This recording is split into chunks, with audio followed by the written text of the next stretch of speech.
Hey Wix, I'm Rocking Rider, and this is my round table. I figured I would start out with the most recent bit of Wizarding World lore that struck my fancy and that we were introduced to in the Fantastic Beasts franchise, the Obscurus and the Obscurial. I've really delved into this and probably thought a lot more about it than other people have, but you know what? That's why I'm here. You guys just get to listen to me. Obscurus is the dark, smoky entity that we're introduced to in the Fantastic Beasts franchise, in the very first one. It's the big destructive force that we follow throughout the film. It's in the first line of the film, actually. Like, I think it's the second or third line in the whole script. I'm not pulling out my book. But there's the witness, and the reporter's asking him what's going on. And he says, yeah, it was like a dark wind with shining white eyes. It's never mentioned again. We're never shown eyes in the Obscurus, but it's described that way in the text. We as the viewers, we get to watch it be a destructive, ridiculous force. The Obscurial, which is the term that everybody forgets, is the host to that entity. The Obscurus is the actual smoke. The Obscurial is the person that hosts that. What? Hi, Nini. Don't need that in my face. Newt Scamander describes the Obscurus as a parasitical dark force that kills children. Tina Goldstein describes it as being a uncontrollable dark force that busts out and attacks people and then vanishes.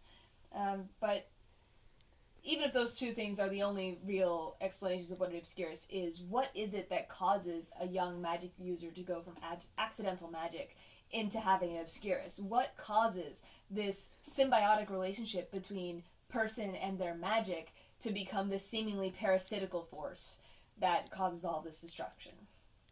Now, I am going to base most of this video around the first Fantastic Beasts film. I'm not going to talk all that much about Crimes of Grindelwald just yet, so we're just going to base it on what we knew from the beginning. That way we're not worried about spoiler discussions and all that kind of crap.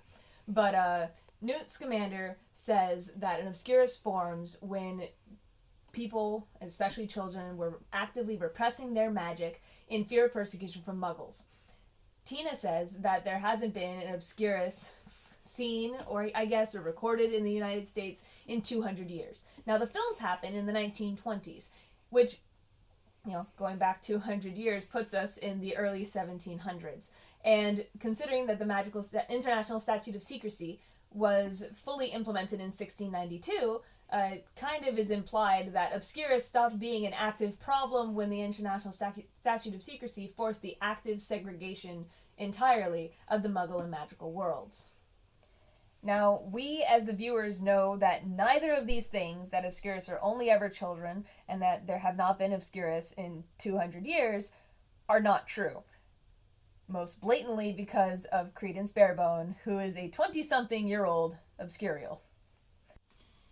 And honestly, anybody can tell you that just because something doesn't exist on the books doesn't mean that it didn't exist in reality. That's a good half or more of history. But, to get back to the point I was originally trying to make, it's incredibly likely that there were other Obscurials, or people who were well on their way to such developments in the course of the Wizarding World as we know it.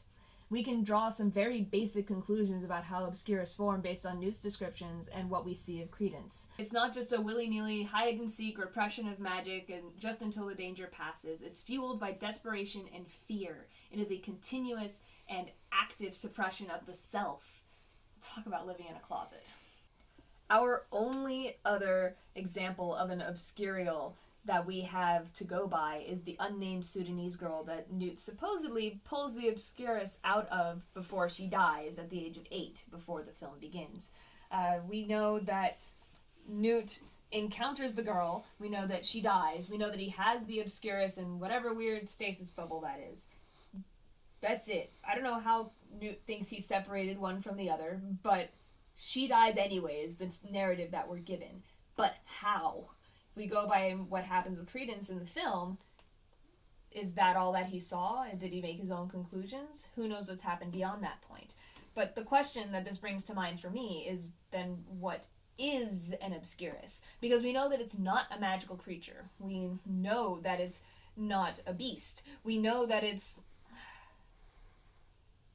We know that it cannot exist for long without the host, or outside of a host, without it being in that whatever stasis bubble Newt Scamander has developed or created. But more on that later. Beyond these moments, beyond this little bit of everything, we just get to theorize now. And that's what I want to do. I want to talk and explore through these things. So leave your Obscurial, Obscurus fan theories, I guess, however wild they are, in the comments. And then from there, let's start a jumping off point into other things. We'll talk about the rest of the Fantastic Beasts franchise later, I promise. But for now, I want to focus on the Obscurus and the Obscurial and seeing what things we can draw out of there. Alright. All my social media type things are linked in the doobly-doo below. Like, comment, subscribe, hit the bell, and let's see where this takes us.